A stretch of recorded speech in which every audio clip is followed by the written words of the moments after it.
에이, 늙으면 곱게 늙어야지.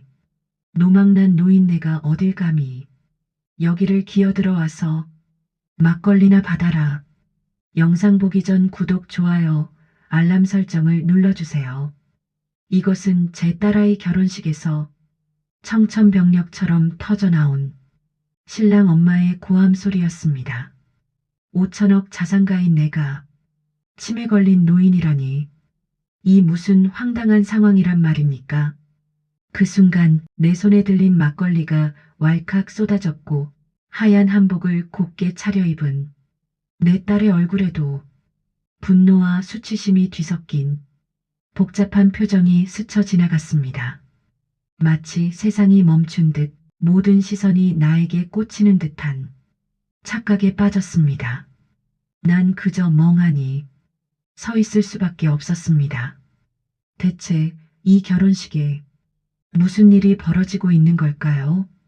왜 이토록 끔찍하고 모욕적인 날이 내게, 그것도 내 유일한 혈육에 가장 행복해야 할 순간에 찾아온 것일까요?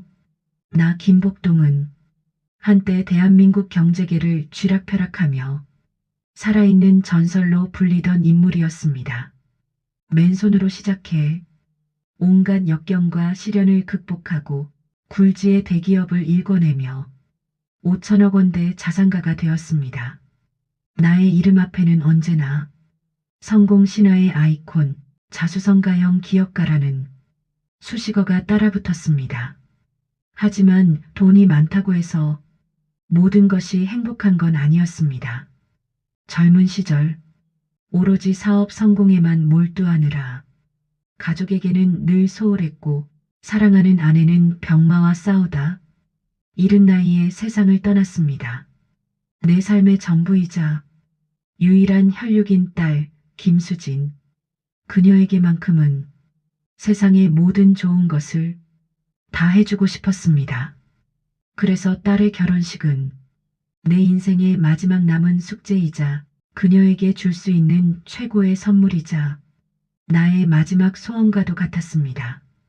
사위가 될 박도윤은 번듯한 중소기업의 촉망받는 대표였고, 그의 어머니는 지역사회에서 존경받는 유지로 소문난 사람이었습니다.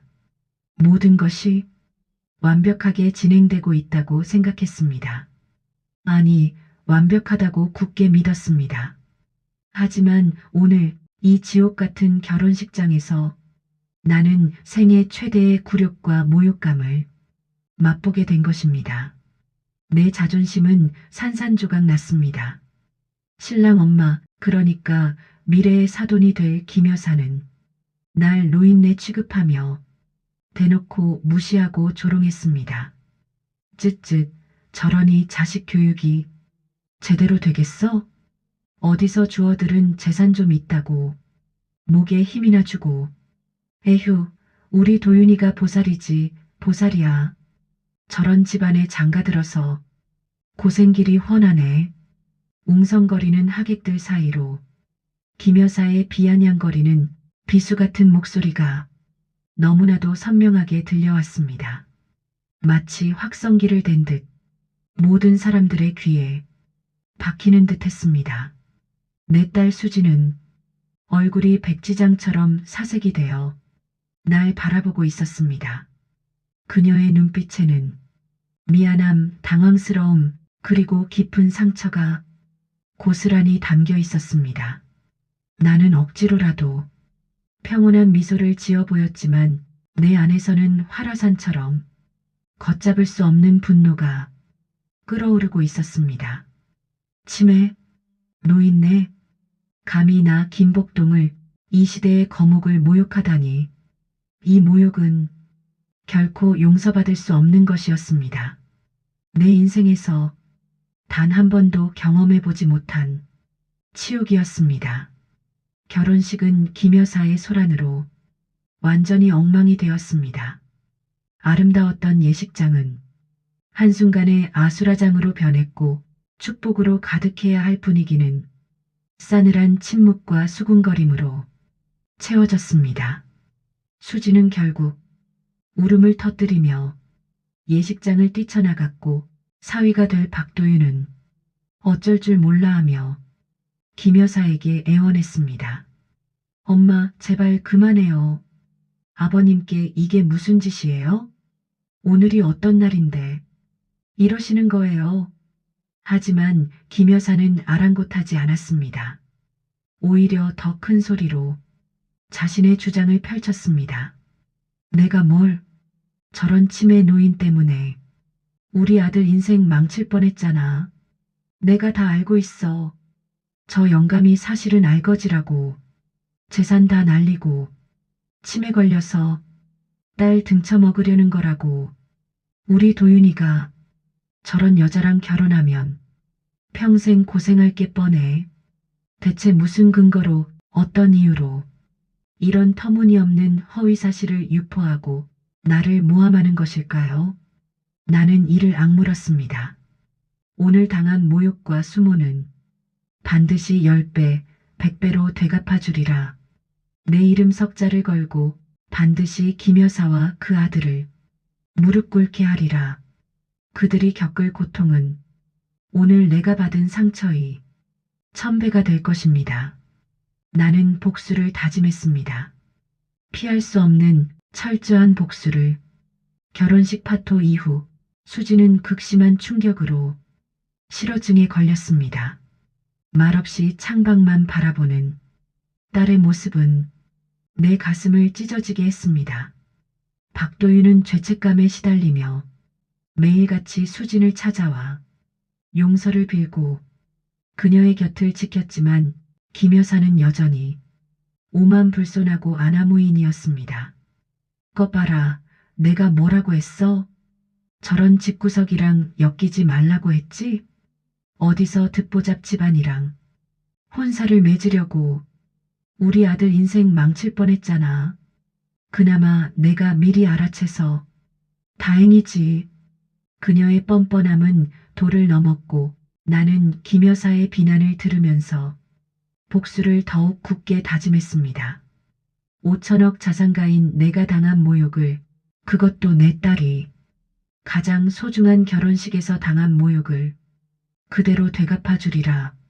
물론 나의 복수는 단순한 감정적인 복수가 아니었습니다. 김 여사와 박도윤이 가진 추악한 비밀을 파헤치고 그들이 그동안 저질러온 온갖 만행과 비리들을 세상에 낱낱이 폭로하는 그야말로 시원하고 통쾌한 사이다 같은 복수극이 될 터였습니다. 나는 이 복수를 통해 나의 명예를 회복하고 딸의 행복을 되찾아줄 것이었습니다. 나는 먼저 김 여사와 그녀의 주변 인물들에 대한 모든 정보를 수집하기 시작했습니다.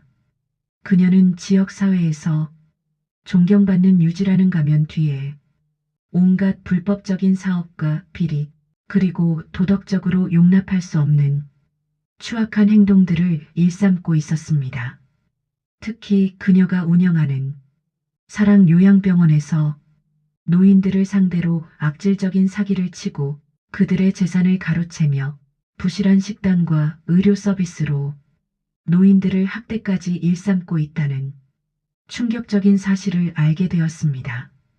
치매 노인인 척 연기했던 나에게 노망난 노인네라고 비아냥거렸던 김 여사의 모습이 떠올라 온몸에 소름이 돋았습니다.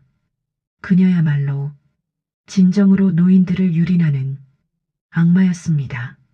나는 이 정보를 가지고 그녀를 사회적으로, 법적으로 완전히 무너뜨릴 완벽하고 치밀한 계획을 세웠습니다. 복수의 칼날은 이미 수없이 날카롭게 벼려져 있었고 그 칼날은 김 여사의 심장을 향해 조용히 움직이기 시작했습니다. 이 과정에서 박도윤은 충격적인 사실을 고백했습니다. 김 여사가 내 재산을 노리고 나를 치매 환자로 몰아가려 했으며 심지어 불법적으로 내 유언장을 조작하려 했다는 것입니다. 아버님, 제가 고백하겠습니다. 어머니는 아버님을 진짜 치매 환자로 만들어 재산을 빼앗으려 했습니다. 약물도 준비했고 유언장 위조 전문가도 접촉했습니다. 저는 처음에는 몰랐지만 나중에 알고도 막지 못했습니다. 용서해 주십시오.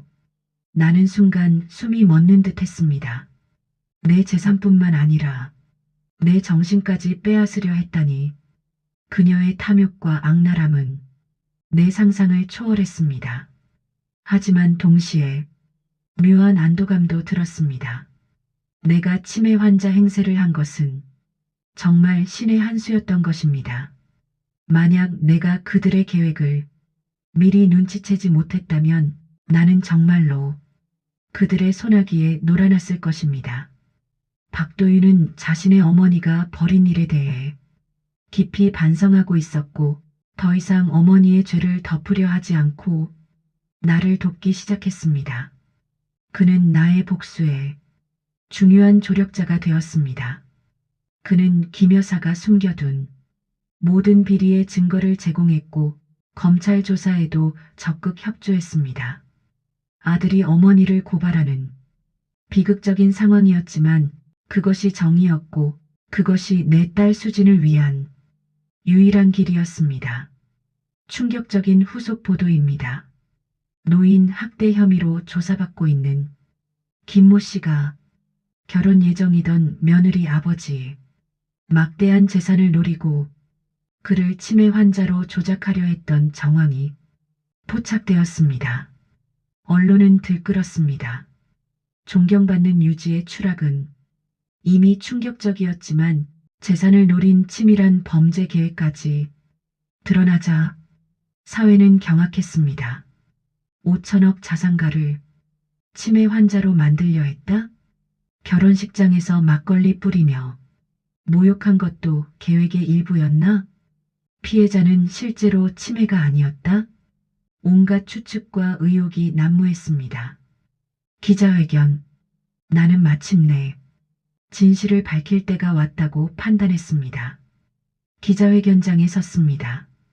수십 개의 카메라가 나를 향해 플래시를 터뜨렸습니다. 여러분, 저는 김복동입니다. 오늘 이 자리에서 그동안 숨겨왔던 진실을 모두 밝히고자 합니다. 기자회견장이 조용해졌습니다.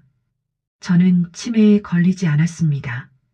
6개월 전 저는 제 주변 인물들이 제 재산을 노리고 있다는 정보를 입수했습니다. 특히 딸의 결혼을 앞두고 사돈이 될 김모 씨 일가가 저를 치매 환자로 몰아 재산을 빼앗으려 한다는 것을 알게 되었습니다. 그래서 저는 그들의 계획을 역이용하기로 했습니다. 일부러 치매 환자 행세를 하며 그들의 경계심을 허물고 그들의 추악한 본성이 스스로 드러나도록 만들었습니다. 결혼식 날 김모 씨가 저에게 막걸리를 뿌리며 모욕했던 그 순간 저는 이미 모든 상황을 예측하고 있었고 그들의 본색이 드러나기를 기다리고 있었습니다. 그 모욕은 저의 복수 계획을 완성시키는 마지막 퍼즐 조각이었습니다. 기자 질문. 회장님, 6개월간 치매 환자 행세를 하신 건가요? 딸분도 모르셨습니까? 복수를 위해 그렇게 하신 겁니까? 나는 침착하게 대답했습니다. 제 딸도 몰랐습니다. 딸에게 상처를 준 것은 아버지로서 미안한 일입니다. 하지만 제 딸의 미래를 지키고 악한 사람들의 계획을 막기 위해서는 이 방법밖에 없었습니다. 저는 복수가 아닌 정의를 실현한 것입니다. 재판이 시작되었습니다. 김 여사는 법정에 섰습니다. 한때 오만하고 거만했던 그녀는 이제 초췌하고 비참한 모습이었습니다. 검사가 증거를 제시하기 시작했습니다. 첫 번째 증거. 피고인이 운영하는 요양병원에서 노인 12명의 재산을 불법으로 가로챈 통장 거래 내역입니다. 두 번째 증거. 피고인이 노인들에게 부실한 식단을 제공하면서도 정상 식단 비용을 청구한 회계장부입니다. 세 번째 증거. 피고인이 김복동 회장을 치매 환자로 만들기 위해 구입한 약물과 위조 전문가와의 통화 녹음입니다. 저 영감 치매약 좀 구해줘. 한 달만 먹이면 진짜 치매처럼 보이는 거. 그럼 유언장 바꾸는 건 식은 죽 먹기지. 법정이 술렁거렸습니다. 김 여사의 변호인도 할 말을 잃었습니다. 네 번째 증거. 피고인이 결혼식장에서 김복동 회제시도정 계속장을 치매 노인으로 모욕한 현장을 하객 3명이 촬영한 동영상입니다. 에이, 늙으면 곱게 늙어야지. 노망난 노인네가 어딜 감히 여기를 기어들어와서 막걸리나 받아라. 법정 안의 방청객들이 분노의 탄식을 쏟아냈습니다. 재판장이 망치를 두드렸습니다. 정숙하십시오. 검사가 최후 진술을 시작했습니다. 재판장님, 그리고 배심원 여러분. 피고인 김모 씨는 지역사회에 존경받는 유지라는 가면 뒤에 숨어 노인들을 학대하고 재산을 갈취하고 심지어 사돈이 될 사람의 정신까지 파괴하려 했습니다. 이는 단순한 범죄가 아닙니다. 인간의 존엄성을 짓밟고 가족의 행복을 파괴하려 한 극악무도한 범죄입니다. 피고인에게 법의 엄정한 심판을 내려주시기 바랍니다. 김 여사 최후 진술. 김 여사가 떨리는 목소리로 말했습니다. 저는 제가 정말 잘못했습니다. 욕심이 과했습니다. 김 회장님, 죄송합니다. 수진 양, 미안합니다. 제발 한 번만. 하지만 그녀의 눈물은 이미 너무 늦었습니다. 판결. 재판장이 판결문을 읽기 시작했습니다. 피고인 김모 씨에게 다음과 같이 판결한다. 노인복지법 위반, 사기죄, 재산갈취죄, 명예훼손죄, 상해죄로 징역 7년을 선고한다. 또한 피해자들에게 총 50억 원의 배상금을 지급할 것을 명한다. 판결이 내려지는 순간 법정 안은 박수와 환호로 가득 찼습니다. 나는 조용히 눈을 감았습니다. 복수의 첫 단계가 완성되는 순간이었습니다. 법정을 나서는 나를 수많은 기자들이 둘러쌌습니다. 회장님, 소감 한 말씀 해주십시오. 복수에 성공하신 기분이 어떠십니까? 나는 마이크 앞에 섰습니다. 저는 복수가 아닌 정의를 실현했을 뿐입니다. 김 씨가 저지른 죄는 저 한 사람에게만 한 것이 아닙니다. 수많은 노인들이 피해를 입었고 그분들의 한이 오늘 조금이나마 풀렸기를 바랍니다. 그리고 제 딸에게 말하고 싶습니다. 수진아, 아빠가 늦었지만 너의 행복을 되찾아 줄게. 이제 다시 웃을 수 있어. 판결이 나고 며칠 후 나는 실어증으로 입원한 딸 수진을 찾아갔습니다. 수진아. 딸은 여전히 말이 없었습니다.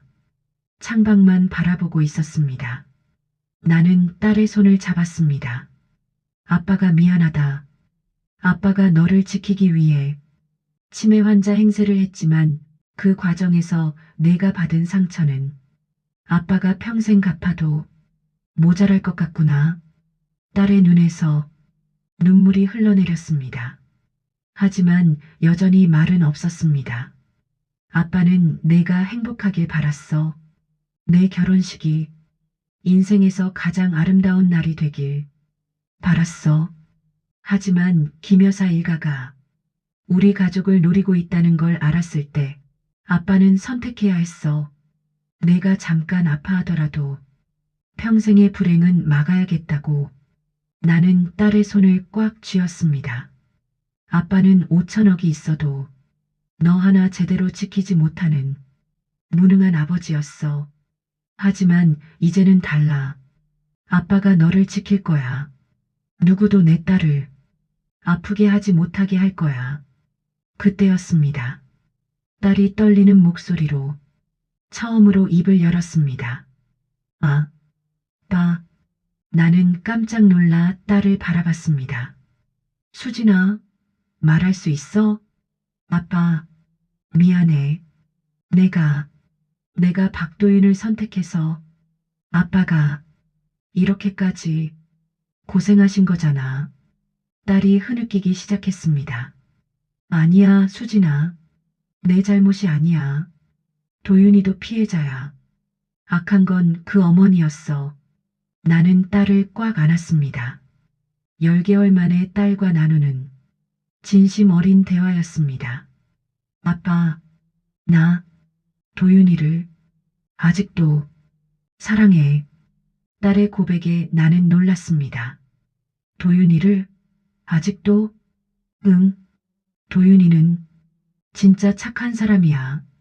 어머니 때문에 괴로워하고 있어. 나는 깊이 생각했습니다. 내 복수가 박도윤까지 파괴하는 건 원치 않았습니다. 그는 어머니의 죄를 고백하고 나를 도왔습니다. 수진아, 아빠가 도윤이를 만나볼게. 아빠가 직접 판단해 볼게.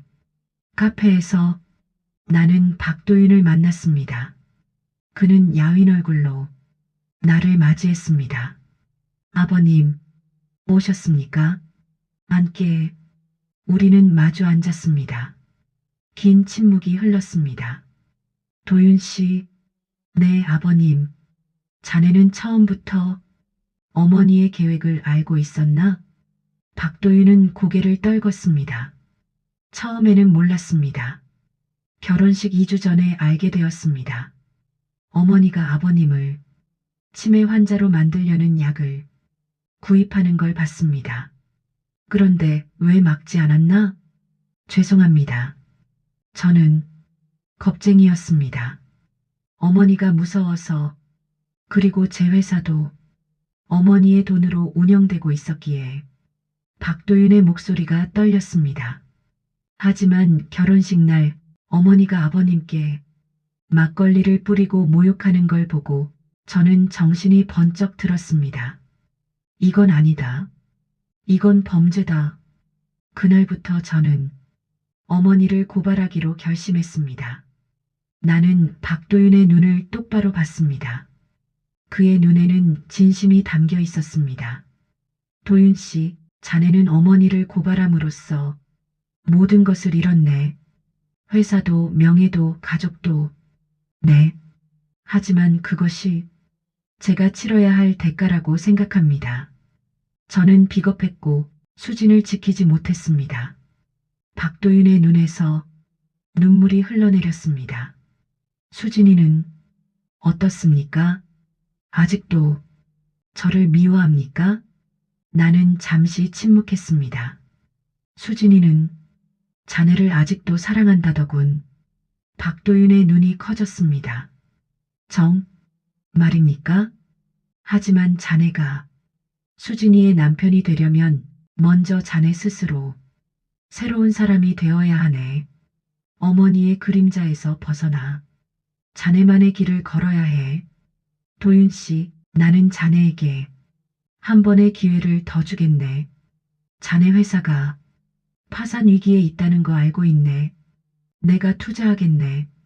하지만 조건이 있네. 박도윤이 고개를 들었습니다. 첫째, 회사를 완전히 투명하게 운영할 것.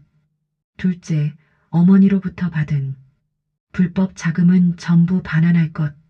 셋째, 1년 동안 수진을 만나지 말 것. 그 1년 동안 자네 스스로 다시 일어서게. 그리고 1년 후 자네가 진정으로 바뀌었다면 그때 수진이에게 다시 청혼하게. 박도윤은 눈물을 흘리며 고개를 숙였습니다. 감사합니다, 아버님. 정말 감사합니다. 1년, 아니 평생이라도 제 자신을 증명하겠습니다. 교도소 면회실, 나는 김 여사를 면회하러 갔습니다. 그녀는 죄수복을 입고 유리창 너머에 앉아 있었습니다. 한때 오만하고 거만했던 그녀는 이제 완전히 다른 사람이 되어 있었습니다. 머리는 백발이 되었고 얼굴은 주름으로 가득했습니다. 김복동 회장님, 그녀는 떨리는 목소리로 말했습니다. 저를 보러 오셨습니까? 당신이 당한 모든 것을 확인하러 왔소. 나는 차갑게 말했습니다. 당신은 나를 노망난 노인네라고 했소. 막걸리를 뿌리며 모욕했소. 내 딸의 결혼식을 지옥으로 만들었소. 김 여사는 고개를 떨궜습니다. 이제 그 대가를 치르는 것이요. 회장님, 저는 너무 욕심이 많았습니다. 5천억이라는 돈이 눈이 멀게 만들었습니다. 욕심? 그것만이 문제였다고 생각하오? 나는 반문했습니다. 당신은 요양병원에서 무고한 노인들을 학대했소. 그분들의 재산을 갈취했소.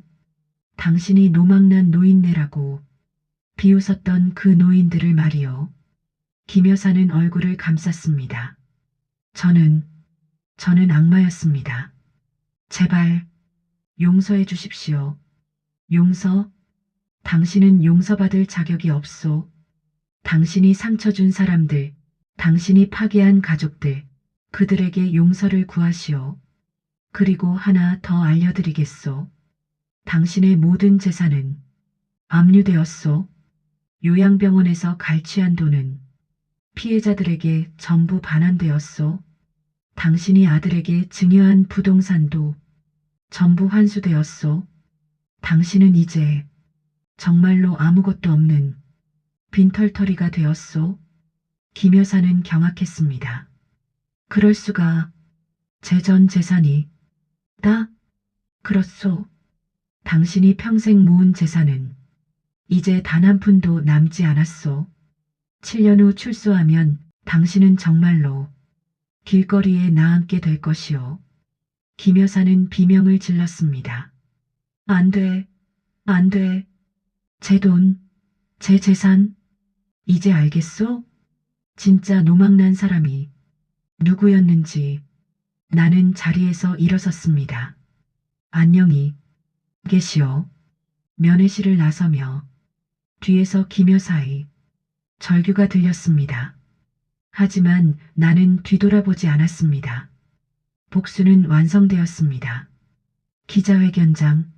나는 다시 한번 기자회견을 열었습니다. 이번에는 전 국민이 주목했습니다. 5천억 자산가의 치매 연기는 이미 전국적인 화제였습니다. 여러분, 오늘은 제가 어떻게 6개월 동안 치매 환자 행세를 할 수 있었는지 그 비밀을 공개하겠습니다. 기자들이 술렁거렸습니다. 저는 10년 전 아내를 치매로 잃었습니다. 5년간 아내의 치매를 간병하며 저는 치매 환자의 모든 증상을 누구보다 잘 알게 되었습니다. 망각, 혼란, 감정 기복, 배회 증상까지 저는 그것을 완벽하게 재현할 수 있었습니다. 그리고 6개월 전 제 측근으로부터 김 여사 일가가 제 재산을 노리고 있다는 정보를 입수했습니다. 저는 곧바로 계획을 세웠습니다. 그들이 원하는 대로 치매 환자가 되어주기로. 저는 전문 연기 코치를 고용했습니다. 치매 전문의와 상담하며 모든 증상을 공부했습니다. 심지어 친한 의사에게 부탁해 가짜 진단서까지 만들었습니다. 물론 이 의사는 제 계획을 알고 있었고 나중에 모든 것을 증언했습니다. 저는 매일 연습했습니다. 거울 앞에서 치매 환자의 표정을 짓고 말을 더듬고 길을 잃은 척하고 가족을 알아보지 못하는 척했습니다. 기자들이 감탄의 탄성을 질렀습니다. 대단한 연기력입니다. 오스카 상감이네요. 결혼식 날 저는 이미 모든 것을 예상하고 있었습니다. 김 여사가 저를 공격할 것을, 모욕할 것을, 그리고 그것이 그녀의 본성을 드러낼 것을. 제 손에 들린 막걸리가 쏟아졌을 때 저는 속으로 웃고 있었습니다. 드디어 내 본색을 드러냈구나라고. 하지만 가장 고통스러웠던 것은 제 딸이 받을 충격이었습니다. 수진이가 실어증에 걸릴 줄은 예상하지 못했습니다. 그것은 아버지로서 제가 저지른 가장 큰 실수였습니다. 나는 잠시 목이 메었습니다. 눈물을 흘렸습니다. 수진아, 아빠가 정말 미안하다. 아빠는 너를 지키려 했지만 그 과정에서 너를 가장 아프게 만들었구나. 아빠를 용서해다오. 기자회견장이 조용해졌습니다. 많은 사람들이 눈물을 흘렸습니다. 그리고 마지막 반전이 있습니다. 나는 미소를 지었습니다. 사실 김 여사는 제 연기를 처음부터 의심하고 있었습니다. 네, 기자들이 놀랐습니다. 그녀는 제가 진짜 치매인지 확인하기 위해 저를 계속 시험했습니다. 갑자기 제 이름을 부르거나 과거 이야기를 꺼내거나 함정 질문을 던지거나 하지만 저는 한 번도 실수하지 않았습니다. 그래서 그녀는 확신했습니다. 이 노인은 진짜 치매다라고. 하지만 그것이 바로 제 가장 큰 승리였습니다. 악한 사람을 속이는 것, 그것이 제 복수의 핵심이었습니다. 기자회견장에 우레와 같은 박수가 터져나왔습니다. 대단합니다. 정말 통쾌합니다. 복수의 신이십니다. 나는 깊이 고개를 숙였습니다. 감사합니다. 하지만 저는 복수가 아닌 정의를 실현했을 뿐입니다. 1년 후 시간이 흘렀습니다. 박도윤은 약속을 지켰습니다. 1년 동안 수진을 만나지 않았고 자신의 회사를 완전히 투명하게 재건했습니다. 나는 그의 변화를 지켜보고 있었습니다. 박도윤은 매일 아침 6시에 일어나 회사로 출근했습니다. 직원들과 함께 식사하고 현장을 직접 방문하고 협력업체와 공정한 거래를 했습니다. 어머니의 불법 자금으로 운영되던 회사는 이제 정직한 노동과 투명한 경영으로 다시 일어서고 있었습니다. 나는 박도윤의 회사 직원들을 만났습니다. 사장님이 완전히 달라지셨어요. 한 직원이 말했습니다. 예전에는 무서웠어요. 어머니 눈치만 보고 직원들은 무시하고. 하지만 지금은 달라요. 우리 의견을 듣고 함께 고민하고 회사를 가족처럼 여기세요. 다른 직원도 거들었습니다. 지난 추석 때 사장님이 직원들 집에 직접 선물을 돌리셨어요. 그것도 고급 선물이 아니라 손수 만든 떡이었어요. 어머니가 해주셨으면 이런 떡을 먹었을 텐데라며 눈물을 흘리시더라고요. 나는 고개를 끄덕였습니다. 박도윤은 진심으로 변하고 있었습니다. 1년이 되는 날 나는 박도윤을 불렀습니다. 도윤 씨, 1년이 지났네. 네, 아버님.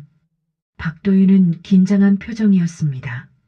자네의 변화를 지켜봤네. 진심이었네. 감사합니다, 아버님. 이제 수진이를 만나도 좋네. 하지만 조건이 있네. 말씀하십시오. 수진이에게 다시 청혼하게. 하지만 이번에는 제대로 하게. 수진이가 정말 원하는 결혼식을 준비하게. 그리고 나는 박도윤의 눈을 똑바로 봤습니다. 내 딸을 평생 행복하게 해주겠다고 약속하게. 박도윤은 눈물을 흘렸습니다. 약속드립니다, 아버님. 수진을 평생 지키고 사랑하고 행복하게 해드리겠습니다. 수진과 박도윤이 1년 만에 재회했습니다. 카페였습니다. 두 사람은 마주 앉아 한동안 말이 없었습니다. 수진아, 박도윤이 먼저 입을 열었습니다. 1년 동안 정말 보고 싶었어? 수진은 고개를 숙였습니다. 나도 보고 싶었어? 미안해. 내가 너를 지키지 못해서 우리 결혼식을 엉망으로 만들어서 내가 실어증까지 걸리게 해서 박도윤의 목소리가 떨렸습니다. 아니야, 도윤아. 내 잘못이 아니야. 수진이 박도윤의 손을 잡았습니다. 너도 피해자였어. 어머니 때문에. 우리 모두 힘들었어. 박도윤이 자리에서 일어나 무릎을 꿇었습니다. 수진아, 1년 동안 나는 많이 변했어. 어머니의 그림자에서 벗어나. 진짜 내가 되었어. 이제는 너를 제대로 지킬 수 있어. 나와 다시 결혼해 줄래? 박도윤이 반지를 꺼냈습니다. 수지는 눈물을 흘렸습니다. 응, 그래. 나도 너를 사랑해. 두 사람은 포옹했습니다. 몇 달 후 수진과 박도윤의 새로운 결혼식이 열렸습니다. 이번에는 진짜 축복받는 결혼식이었습니다. 신부 입장하겠습니다. 결혼 행진곡이 울려 퍼졌습니다. 나는 딸의 팔을 잡고 버질로드를 걸었습니다. 아빠 고마워. 수진이 속삭였습니다. 내가 고맙지, 딸아. 내가 있어서 아빠가 이렇게 행복할 수 있어. 아빠가 나를 지켜줘서 정말 고마워. 아빠는 나의 영웅이야. 나는 눈물을 참았습니다. 주례가 말했습니다. 이 두 사람은 시련을 겪고 아픔을 극복하고 진정한 사랑을 확인했습니다. 이제 두 사람이 평생을 함께할 것을 서약하겠습니다. 박도윤이 말했습니다. 나 박도윤은 김수진을 평생 사랑하고 지키고 행복하게 해줄 것을 하늘 앞에 맹세합니다. 수진도 말했습니다. 나 김수진은 박도윤을 평생 사랑하고 믿고 함께 행복한 가정을 꾸릴 것을 맹세합니다. 하객들이 박수를 쳤습니다. 이번에는 진심 어린 축복의 박수였습니다. 축하합니다. 행복하세요. 나는 신랑 신부를 바라보며 미소 지었습니다. 드디어 내 딸이 행복해졌습니다. 결혼식 후 나는 약속을 지켰습니다. 제 재산 중 1,000억 원을 노인복지재단에 기부했습니다.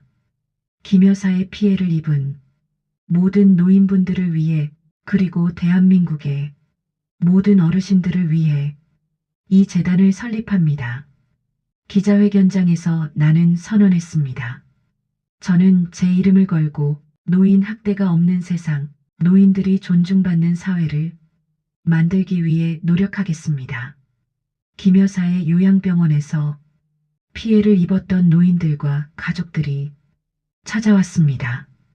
회장님, 정말 감사합니다. 한 할머니가 내 손을 잡았습니다. 저희 어머니는 김 여사 때문에 재산을 모두 잃고 돌아가셨습니다. 회장님 덕분에 정의가 실현되었습니다. 아닙니다. 당연한 일을 했을 뿐입니다. 나는 할머니의 손을 꽉 잡았습니다. 이제는 그런 일이 다시는 일어나지 않도록 제가 지키겠습니다. 박도윤도 재단에 동참했습니다. 아버님, 저도 재단 일을 돕고 싶습니다. 어머니의 죄를 갚는 마음으로 평생 봉사하겠습니다. 좋네. 자네의 회사 이익 중 일부를 재단에 기부하게. 그것이 진정한 속죄일 걸세. 감사합니다, 아버님. 1년 후 수진이 아들을 낳았습니다. 아빠, 손주예요. 수진이 환하게 웃었습니다. 나는 작은 손주를 안았습니다. 복동이 할아버지가 왔단다. 우리 손주야. 아기가 내 손가락을 꽉 잡았습니다. 그 순간 내 평생의 모든 고생이 보상받는 기분이었습니다. 아빠, 이름 지어주실래요? 그래. 정의 정, 의로울 의. 정의로운 사람이 되라고. 박정희. 어떠냐? 좋아요, 아빠. 정의. 멋진 이름이에요. 우리 가족은 매주 일요일마다 모였습니다. 수진, 박도윤, 그리고 손주 정희. 정희야, 할아버지한테 와봐. 아버지, 정희가 뛰어왔습니다. 나는 손주를 안아 올렸습니다. 할아버지가 옛날 이야기 해줄까? 할아버지가 어떻게 나쁜 사람들을 혼내줬는지. 네, 듣고 싶어요. 수진과 박도윤이 미소 지었습니다. 아빠, 그 이야기는 정희가 좀 더 크면 해주세요. 그래야겠구나. 그로부터 5년이 흘렀습니다. 나는 이제 80세가 되었습니다. 손주 정희는 6살이 되었고 수지는 둘째를 임신했습니다. 박도윤의 회사는 정직한 경영으로 업계에서 인정받는 기업이 되었습니다. 김 여사는 7년형을 마치고 출소했습니다. 그녀는 재단에 찾아와 봉사활동을 시작했습니다. 회장님, 제가 할 수 있는 일이 없을까요? 요양원 청소부터 시작하시오. 진심으로 노인들을 섬기시오. 네, 감사합니다. 김 여사는 고개를 숙였습니다. 어느 가을날 나는 손주와 함께 공원을 산책했습니다. 할아버지는 세상에서 제일 멋있어요. 정희가 말했습니다. 왜 그렇게 생각하니? 할아버지는 나쁜 사람을 혼내주고 좋은 사람들을 도와주잖아요. 저도 크면 할아버지처럼 멋진 사람이 될 거예요. 나는 손주를 안아 올렸습니다. 정희야, 할아버지가 하나 알려줄게. 진짜 멋진 사람은 복수하는 사람이 아니라 용서할 수 있는 사람이란다. 하지만 용서하기 전에 정의를 실현하는 거야. 나쁜 일을 한 사람은 반드시 대가를 치러야 해. 그게 진짜 정의란다. 네, 할아버지. 석양이 지고 있었습니다. 나는 손주의 손을 잡고 천천히 집으로 걸어갔습니다. 5천억 자산가인 내가 치매 걸린 노인으로 위장하여 벌인 이 기나긴 복수극은 결국 모두에게 행복한 결말을 선물했습니다. 나를 모욕하고 딸에게 상처를 주었던 자들은 정의의 심판을 받았고 나는 딸의 행복을 되찾아 주었습니다. 그리고 무엇보다 진정한 가족의 의미와 사랑의 가치를 깨달았습니다. 돈보다 소중한 것은 사람의 마음을 얻는 것이고 진실된 사랑과 믿음이라는 것을요. 이제 나는 평화롭고 만족스러운 삶을 살아가고 있습니다.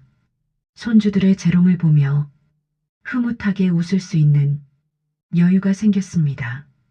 진정한 행복은 바로 이런 것이 아닐까요? 여러분의 인생에도 언제나 사이다 같은 통쾌함과 따뜻한 행복이 가득하길 바랍니다. 나 김복동의 이야기 여기서 마치겠습니다. 감사합니다. 다음 시간에도 더 재미있고 감동적인 이야기로 찾아뵙겠습니다. 구독과 좋아요, 알림 설정 부탁드립니다. 감사합니다.